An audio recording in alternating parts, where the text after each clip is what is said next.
Hello বন্ধুরা, তাহলে আজকে আমরা আবার চলে এসেছি নতুন টপিক হার্ডি উইনবার্গ। এটা সম্বন্ধে আমি তোমাদেরকে আজকে কিছু কিছু বলবো আর তার সাথে অঙ্কও করবো। পুরোটা দেখবো ভিডিও। তো ফার্স্টে বলে দিচ্ছি, হার্ডি উইনবার্গ হচ্ছে একটা অঙ্ক, মানে যেখানে আমরা জেনেটিক ড্রিফট, জিন ফ্লো সম্বন্ধে আলোচনা করি থাকি, মানে জিনোটাইপিক ফ্রিকোয়েন্সি সম্বন্ধে আলোচনা করে থাকি, অ্যালিলিক ফ্রিকোয়েন্সি সম্বন্ধে আলোচনা করে থাকি।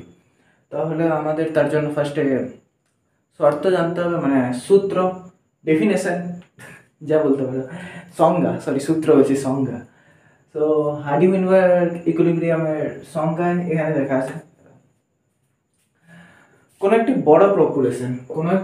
বড় পপুলেশনে যদি কোনো রকম পরিবর্তন না ঘটে, এখানে পরিবর্তন বলতে বোঝানো হয়েছে জিন ফ্লো, জিন প্রবাহ, জেনেটিক ড্রিফট, প্রাকৃতিক নির্বাচন, এইসব বিভিন্ন জিনিসকে যদি কোনো রকম পরিবর্তন না ঘটে, তাহলে অ্যালিলিক ফ্রিকোয়েন্সি এবং জিনোটাইপিক ফ্রিকোয়েন্সি কিন্তু সমান থাকবে।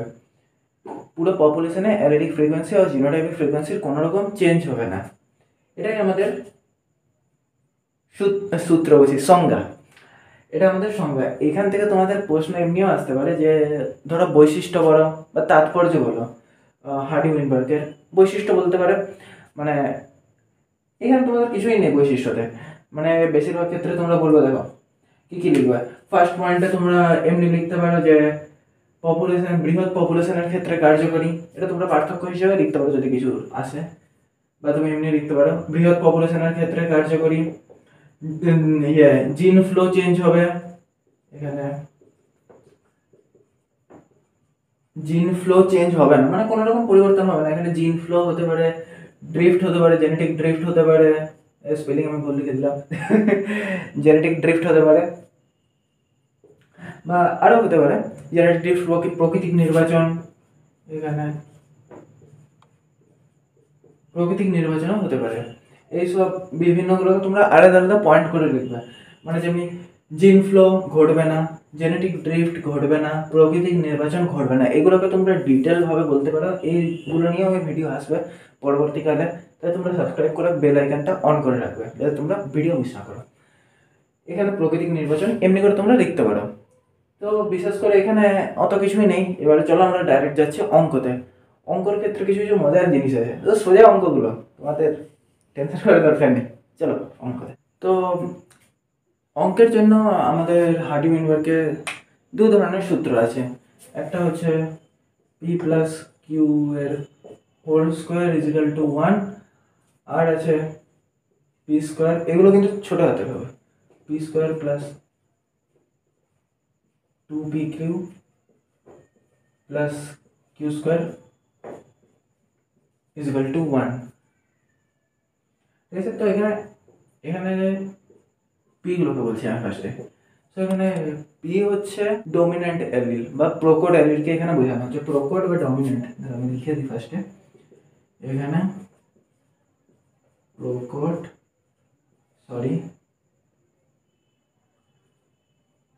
বা ডমিন্যান্টকে বোঝানো হচ্ছে এখানে প্রকট বা ডমিন্যান্ট। আর এখানে প্রচ্ছন্ন, কিউ হচ্ছে প্রচ্ছন্ন, প্রচ্ছন্ন বা রিসেসিভ বলতে পারো, প্রচ্ছন্ন বা রিসেসিভ। স্পেলিংটা ভুল লিখলাম না। এখানে কিউ, পি হচ্ছে প্রকট বা ডমিন্যান্ট এলিলকে বোঝানো হচ্ছে, আর কিউ মানে প্রচ্ছন্ন বা রিসেসিভ এলিলকে আমরা বোঝাতে পারি এটা দ্বারা। আর এখানে পি স্কোয়ার 2pq আর কিউ স্কোয়ারটা কি তারা হবে, তাহলে এখানে পি স্কোয়ার 2pq আর কিউ স্কোয়ার, এই জিনিসটা কি? তাহলে এখানে পি স্কোয়ারটা হচ্ছে আমাদের হোমোজাইগাস প্রোকট বা ডমিন্যান্ট। প্রোকট বা ডমিন্যান্ট একই হলো। এইটা হচ্ছে হোমোজাইগাস, এইটা হচ্ছে হেটারোজাইগাস,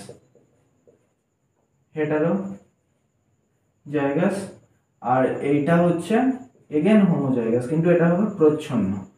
মানে এই হোমোজাইগাসটা হচ্ছে ডমিন্যান্ট আর এই হোমোজাইগাসটা হচ্ছে রিসেসিভ। এই দুটো হচ্ছে, এইগুলোকে আমরা এমনি করে লিখে থাকি double A small A and small A. এমনি করে আমরা লিখে থাকি। এটা হচ্ছে আমাদের সূত্র। এবারে এই সূত্র দিয়ে একটা অঙ্ক করা যাক সোজা দেখে। এটা আমাদের সূত্র, সূত্রটা দেখে রাখো। তাহলে আমরা ফার্স্টে অঙ্ক করি একটা। তাহলে অঙ্কের জন্য আমরা একটা সোজা অঙ্ক নিচ্ছি এখান থেকে, এই বইটা থেকে। এই বইটা তোমাদের নয়, হায়ার স্টাডিজের জন্য বটে, বিএসসির।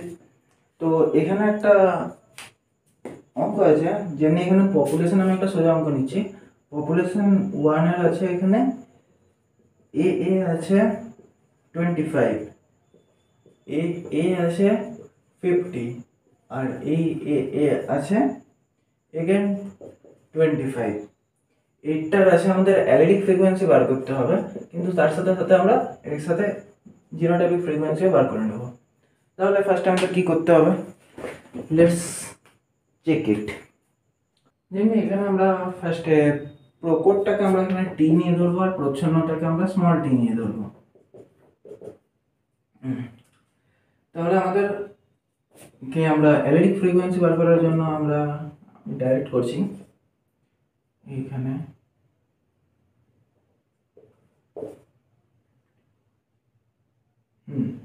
এবারে এটাকে আমরা ক্যালকুলেট করব। এখানে 50 হবে, 25, সরি আমাকে আবার ক্যালকুলেট কি করতে হবে। এটা হবে 50, আর এগেন এর পরেরটা 25 প্লাস এটাই হবে 2 ইজ ইকুয়াল টু 50।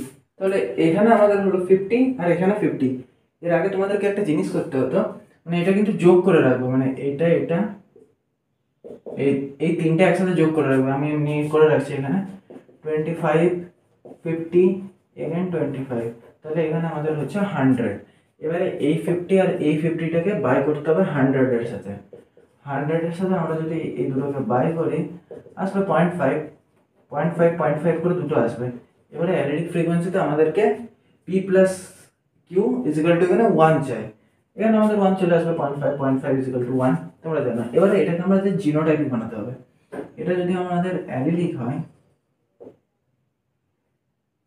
এইখানে লিখতে হবে আমাদের জিনো, মানে এইখানে অ্যালিডিক এখানে জিনোটাইপিক একসাথে বানিয়ে দিয়েছি, কিন্তু এটা জিনোটাইপিকের ছিল, মানে অ্যালিডিকের ছিল, কিন্তু আমি এটা জিনোটাইপিক করে দিচ্ছি। তাহলে এখানে যে 0.5, এখানে যে 0.5, এটা আমাদের পি আর কিউ এর মান বেরিয়ে যাচ্ছে। এটা টি আর টি লিখেছে, এখানে আমরা পি আর কিউ লিখে দিলাম, পি আর কিউ লিখে দিলাম। তাহলে এটাকে রাখি দিই। এইখানে ফার্স্টে আমাদের লিখতে হবে formula, P square plus 2pq plus Q square. তাহলে এখানে আমাদের পি স্কোয়ারে আসছে 0.5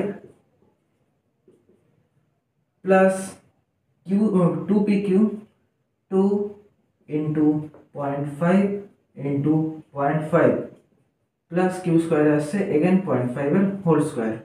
তাহলে এটাকে যদি আমরা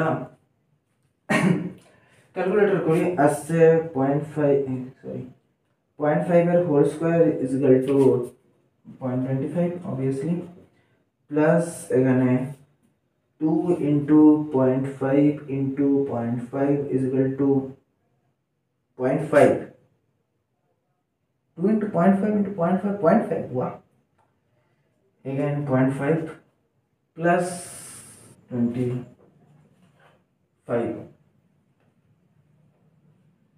তাহলে আমাদের বেরোচ্ছে 0.25, 0.5 প্লাস 0.25। এখানে যদি আমি এই তিনটাকে যোগ করি, যোগে অ্যান্সার 1। যদি তোমাদের অ্যান্সার 1 বেরোয় তাহলে ঠিক, আর যদি না বেরোয় তাহলে ভুল।